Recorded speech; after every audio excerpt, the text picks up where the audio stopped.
নমস্কাৰ বন্ধু-বান্ধৱীসকল, Assam test YouTube চেনেলটোলৈ আপোনালোকক স্বাগতম জনাইছোঁ। আজি আমি অসমৰ বিভিন্ন প্ৰতিযোগিতামূলক পৰীক্ষা যেনে Assam direct recruitment, APSC, Assam police আদি বাবে কেইটামান অতি গুৰুত্বপূৰ্ণ প্ৰশ্নোত্তৰ আলোচনা কৰিম। আহক পলম নকৰি আৰম্ভ কৰোঁ। আজিৰ আমাৰ প্ৰথম প্ৰশ্নটো হ'ল, শকুন্তলা নাটকখন সংস্কৃতৰ পৰা অসমীয়ালৈ কোনে অনুবাদ কৰিছিল? আপোনাৰ বিকল্পসমূহ হ'ল A. Himanshu Das, B. ৰংসা Barua, C. Dilip Bora, D. Lambodar Bora. আপোনালোকে উত্তৰটো ভাবক। এই প্ৰশ্নটোৰ শুদ্ধ উত্তৰটো হ'ল বিকল্প D, অৰ্থাৎ লম্বোদৰ বৰা। মনত ৰাখিব, লম্বোদৰ বৰা অসমীয়া সাহিত্যৰ জোনাকী যুগৰ এজন উল্লেখযোগ্য ব্যক্তি আছিল। তেওঁ মহাকবি কালিদাসৰ বিখ্যাত নাটক অভিজ্ঞানম শকুন্তলমক শকুন্তলা নামেৰে অসমীয়ালৈ অনুবাদ কৰিছিল। এতিয়া আহিছোঁ দ্বিতীয় প্ৰশ্নটোলৈ। কবিতা সংকলন বন ফৰিঙৰ ৰঙৰ লেখক কোন? বিকল্পসমূহ হৈছে A. Nalinibala Devi, B. Dipali Borthakur, C. Nilmani Phukan, D. Nirmal Prabha Bordoloi. এই প্ৰশ্নটোৰ শুদ্ধ উত্তৰ হৈছে বিকল্প D. নিৰ্মল প্ৰভা বৰদলৈ। ডক্টৰ নিৰ্মল প্ৰভা বৰদলৈ এগৰাকী প্ৰখ্যাত অসমীয়া কবি, গীতিকাৰ আৰু লোকসংস্কৃতিৰ গৱেষক আছিল। বন ফৰিঙৰ ৰং তেওঁৰ এখন উল্লেখযোগ্য কবিতাৰ পুথি। তেওঁ সুদীৰ্ঘ দিন আৰু ঋতু নামৰ কাব্যগ্ৰন্থৰ বাবে সাহিত্য একাডেমী বঁটাও লাভ কৰিছিল। আমাৰ পৰৱৰ্তী প্ৰশ্নটো হ'ল, হিমকোষ নামেৰে অভিধান সংকলন কৰা প্ৰথম অসমীয়া গৰাকী কোন? বিকল্পকেইটা হ'ল A. Dimbeswar Neog, B. Chandradhar Barua, C. Hemchandra Goswami, D. Hemchandra Barua. এইটো এটা অতি গুৰুত্বপূৰ্ণ প্ৰশ্ন আৰু ইয়াৰ শুদ্ধ উত্তৰ হ'ল বিকল্প D. হেমচন্দ্ৰ বৰুৱা। ভাষা ৰজা হেমচন্দ্ৰ বৰুৱাই অসমীয়া ভাষাৰ প্ৰথম ব্যাকৰণ ভিত্তিক অভিধান হেমকোষ ৰচনা কৰিছিল। তেওঁৰ এই অৱদানৰ বাবে অসমীয়া ভাষাই এক আধুনিক আৰু মান্য ৰূপ লাভ কৰিছিল। এতিয়া ইয়াৰ লগত জড়িত আন এটা প্ৰশ্নলৈ আহোঁ। কোন চনত হেমকোষ প্ৰকাশ পাইছিল?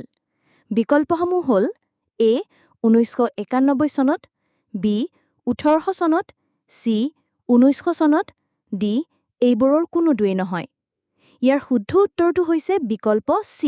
1900 চনত।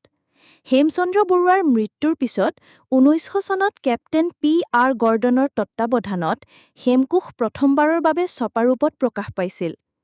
আমাৰ 5 নম্বৰ প্ৰশ্নটো হ'ল, হাতীৰ ৰাণী বুলি কাক জনা যায়? বিকল্পকেইটা হৈছে A. মেধা পাটকাৰ, B. সুন্দৰলাল বহুগুণা, C.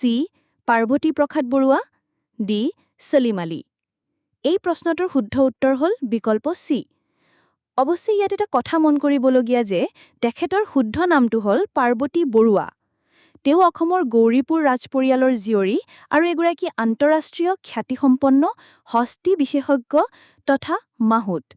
হাতীৰ সংৰক্ষণ আৰু প্ৰতিপালনৰ ক্ষেত্ৰত তেওঁৰ অৱদানৰ বাবে তেওঁক হাতীৰ ৰাণী বুলি জনা যায়। আহক এতিয়া ষষ্ঠ প্ৰশ্নটো চাওঁ। তাক ভাৰতৰ চৰাই মানুহ বা বাৰ্ডমেন অফ ইণ্ডিয়া বুলি কোৱা হয়। বিকল্পসমূহ হ'ল A. Allan Octavian Hume, B.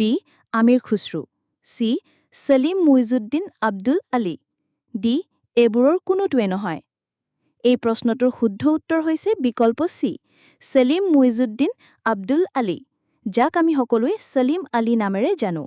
তেওঁ এজন বিখ্যাত ভাৰতীয় পক্ষীবিদ আৰু প্ৰকৃতিবিদ আছিল। তেওঁ সমগ্ৰ ভাৰতবৰ্ষত পক্ষী সমীক্ষা চলোৱা প্ৰথম ভাৰতীয়, যাৰ বাবে তেওঁক ভাৰতৰ চৰাই মানুহ বুলি অভিহিত কৰা হয়। আমাৰ পৰৱৰ্তী প্ৰশ্নটো হ'ল, প্ৰথম অসমীয়া গদ্য কি আছিল? বিকল্পকেইটা হৈছে A. প্ৰেমত পৰিলো নেকি, B. সুৰভি, C. ভানুমতী, D. কথাগীতা। এই প্ৰশ্নটোৰ শুদ্ধ উত্তৰ হৈছে বিকল্প D. কথাগীতা। মহাপুৰুষ শংকৰদেৱৰ শিষ্য ভট্টদেৱে কথাগীতা ৰচনা কৰিছিল, যাক অসমীয়া গদ্য সাহিত্যৰ প্ৰথম নিদৰ্শন হিচাপে গণ্য কৰা হয়। ইয়াৰ জৰিয়তে অসমীয়া ভাষাত গদ্য ৰচনাৰ ভেটি স্থাপন হৈছিল। এতিয়া আহিছোঁ অষ্টম প্ৰশ্নটোলৈ। অসম উপত্যকা সাহিত্য বঁটাৰ প্ৰথম প্ৰাপক কোন? বিকল্পসমূহ হ'ল A. Chandra Kumar Agarwala, B. Bhupen Hazarika, C. ভাবেন্দ্ৰনাথ Saikia, D. Atmaram Sharma.